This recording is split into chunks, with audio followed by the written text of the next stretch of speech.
9:20. Vamos a ir a otro tema. El presidente Gabriel Boric dio un discurso ayer en donde llamó a no cometer los mismos errores en el marco del tercer aniversario del inicio del estallido social. El mandatario también en este mensaje dijo que en ese momento algunos efectivos policiales sobrepasaron los límites. Hizo un análisis también político de lo que ha ocurrido en estos 3 años. Exacto, y vamos a conversar sobre las palabras del mandatario con el sociólogo y profesor de la Escuela de Gobierno de la Universidad Católica, Eugenio Tironi. ¿Cómo está, Eugenio? Buenos días. Hola, buenos días. Hola, muy buenos días. Muchas gracias por la invitación. Gracias, Eugenio, por hablar con nosotros esta mañana. Primero, en saber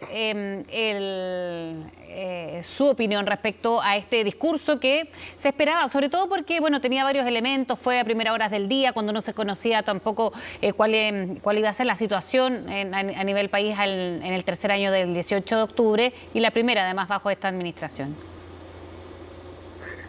Bueno, yo creo que es un discurso muy relevante porque adopta definiciones que son claves, que son desgarradoras, que son dolorosas, yo creo, para el presidente. Una, digamos, porque empatiza con los dolores causados por el 18 de octubre y sus secuelas. Y eso implica los dolores no solamente de las personas que fueron víctimas de violación a los derechos humanos, sino los dolores de las personas que han sufrido consecuencias en su vivienda, en sus comercios, y también de los policías heridos, digamos, que dejó un montón. Yo creo que, en segundo lugar, adopta una definición respecto a lo que esto fue. No fue, dijo, una revolución anticapitalista, sino que fue una respuesta a un montón de problemas y de déficit acumulados a los cuales el mundo político no había sido capaz de dar respuesta. O sea, yo creo que esto rompe definitivamente con lo que se ha llamado el octubrismo, o sea, con la noción de que lo de octubre fue el comienzo de una nueva era, de una nueva época, en la cual había que desmantelar todo el pasado. Lo que plantea el presidente es claramente una visión distinta, que autoriza, digamos, un camino reformista, o sea, de poner más atención en los problemas de la gente, en la frustración, en los dolores que generaron la rabia que estalló ese 18 de octubre. Yo creo que en tercer lugar es muy importante el discurso porque también da una cierta calificación nueva a la reforma. Dijo, a veces las reformas que quiere la gente no son las que queremos nosotros los reformistas. O sea, lo que quiere la élite, lo que quiere la élite ilustrada, sí, lo que quiere la clase política. La gente quiere otras cosas. Claro, quiere más protección del Estado, pero no que el Estado la ahogue, dice. Quiero más protección, pero también quiero que mis recursos sean protegidos. Sí. Que yo pueda conseguir a través de mi esfuerzo más estatus, mejor calidad de vida y que eso no se me impida. Y además creo que hay un llamado muy importante al diálogo y a tender puente, de encontrar acuerdos entre todo el mundo político, entre todos los sectores, para poder alcanzar esta reforma, porque de otra manera no es posible. Eugenio, usted ayer planteaba en su cuenta de Twitter que acá había en este texto del presidente un nivel de autocrítica muy importante. Desafiaba, digamos, a la comunidad tuitera a buscar otro discurso desde 1970 en adelante que tuviera tal nivel de autocrítica explícita. ¿En qué lo ve, Eugenio? ¿En qué partes de este discurso detecta usted esa autocrítica? Bueno, básicamente yo creo en cuando él plantea que esto no fue que Chile despertó, en otras palabras, no fue que Chile asumió que su forma de vida, su forma de convivencia estaban obsoletas y que había que cambiarlas de raíz, ¿no? Como se planteó con esta noción un poco de que esta era una rebelión contra el neoliberalismo o contra el capitalismo. Él reconoce que detrás del 18 de octubre hubo muchas causas, muchas demandas, muchos dolores que al final fueron, en cierto modo, agrupados en torno a una gran bandera que fue una nueva constitución. Pero en realidad lo del octubre tuvo una dimensión mucho más expresiva que política. Ahora, eso es romper con buena parte de lo que ha planteado su sector político, de cómo ese sector político leyó octubre. Es una ruptura muy de fondo. Esa para mí es la principal autocrítica. Y la segunda autocrítica es cuando dice las reformas per se que nosotros nos imaginamos en los cenáculos políticos no son necesariamente lo que la gente quiere. ¿Ah? La gente quiere, en el fondo, reformas más reformistas, si me permiten usar el término. O sea, que no destruyan lo alcanzado y que no inhiban la capacidad individual de obtener propiedades y de obtener movilidad social. Sí, y cuando usted dice que rompe con su sector, ¿se refiere al mundo del Frente Amplio, al mundo de Apruebo Dignidad en una mirada más amplia o a otros?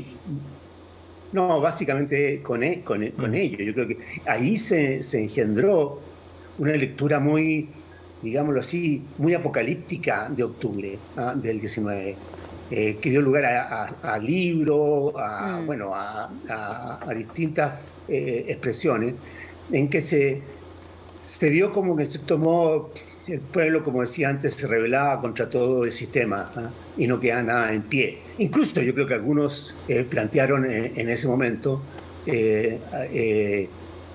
digamos, el fin del gobierno del presidente Piñera, que se iniciara de inmediato como una suerte de gobierno provisional para iniciar una nueva era en Chile. Yo creo que el presidente rompe con toda claridad con esa visión, lo que es congruente con lo que fue su conducta en esa época. Hay que recordar que fue la única figura de ese sector, del sector que hoy día tiene la hegemonía en el gobierno, en firmar y en suscribir el acuerdo del 15 de noviembre, que le dio una salida institucional a esta crisis. En cierto modo, lo del 15 de noviembre fue una manera también de enmendarle la plana a quienes pensaban que estábamos ante una revolución. Eugenio, ¿se esperaba en la tónica de este discurso? Le pregunto porque, claro, cuando hay o se esperan palabras del mandatario en este contexto, cuando era primer aniversario bajo su administración, por ejemplo, tenía cosas o tiene cosas que perder al interior de estas almas, al interior de su gobierno, por una parte. También se requiere autocrítica o de alguna manera un tono conciliador para otros sectores y así hay que matizar varios elementos.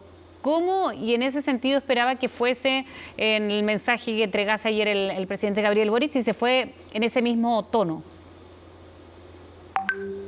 Sí, para mí fue una sorpresa que tuviera que incluyera esta ruptura, como llamémoslo así, intelectual, sobre la interpretación misma del 18 de octubre. Yo me imaginaba que tenía que tener un elemento de empatía, porque aquí los costos que tuvo el 18 de octubre fueron inmensos. Claro, uno puede leer y decir, bueno, pero ha permitido un proceso constitucional de reforma, de creación de una nueva constitución. Ha en cierto modo permitido también que una nueva generación política entre a la moneda, pero ha provocado efectos bastante dolorosos en la economía y en la vida cotidiana de las personas. Y personas que en su momento, si ustedes recuerdan, decían y aceptaban incluso la violencia y la destrucción como un costo que estaban dispuestas a pagar para producir un cambio. Pero ese costo ha sido altísimo. Entonces yo pensaba, y creo que el presidente lo hizo, que mostrar empatía con esos dolores. Pero yo creo que fue más allá. E hizo un discurso de tipo programático que reafirma el camino reformista que está adoptando el gobierno, digamos, particularmente después del 4 de septiembre. Yo creo que este discurso no se entendería sin el resultado del 4 de septiembre. Eugenio, usted hablaba del llamado también que hacía a la búsqueda de acuerdos el presidente en este mensaje. ¿Nota cierto sentido de urgencia por eso en las palabras que ocupaba ayer el presidente, en el tono que ocupaba hacia la oposición, pero también a su propio sector para llegar a esos acuerdos? Es que yo creo que evidentemente sí. Yo creo que los mismos hechos de anoche nos reafirman de que este gen anarquista, destructivo, violentista, nihilista, no está muerto. También lo vemos entre los estudiantes secundarios casi diariamente, al menos en Santiago. Por ende, la necesidad de llegar a acuerdos en torno a ciertas reformas fundamentales como son una reforma tributaria que le dé más recursos al Estado para atender los problemas de salud, por ejemplo, para atender los problemas de pensiones. Y las reformas en esos dos campos son indispensables. Yo creo que la clase política chilena fue acumulando una deuda de muchos años en las cuales no se puso de acuerdo y dilató reformas que se veían eran fundamentales. Y eso fue acumulando presión y que se desató el 18 de octubre del 2019. No podemos pisar nuevamente y tropezar con la misma piedra. O sea, sería un enorme error que, por ejemplo, el proceso constitucional aborte, o que no pueda la clase política y el Parlamento ponerse de acuerdo respecto a la reforma, y que sigamos chuteando estos problemas, porque eso es acumular nuevamente vapor y energía para un nuevo estallido. Yo creo que en ese sentido el mensaje del presidente tiene un sentido de urgencia. Y yo creo que cualquier persona responsable que quiera a Chile tiene que darse cuenta que hay un sentido de urgencia. No podemos hoy día pasar a creer que lo de octubre del 19 fueron alienígenas, fueron marcianos, fueron un grupo de delincuentes, y que fue simplemente el problema de que la policía no tuvo autorización para disparar, o que el presidente dijo que estábamos en una guerra. No, eso tuvo orígenes mucho más profundos, que más o menos los conocemos, y es hora de responder a ello en plenitud. Bien, Eugenio Tironi, muchísimas gracias por haber hablado con CNN esta mañana. Gracias, Eugenio, muy amable. Buen día. No, muchas gracias, Sebastián, y gracias por la invitación.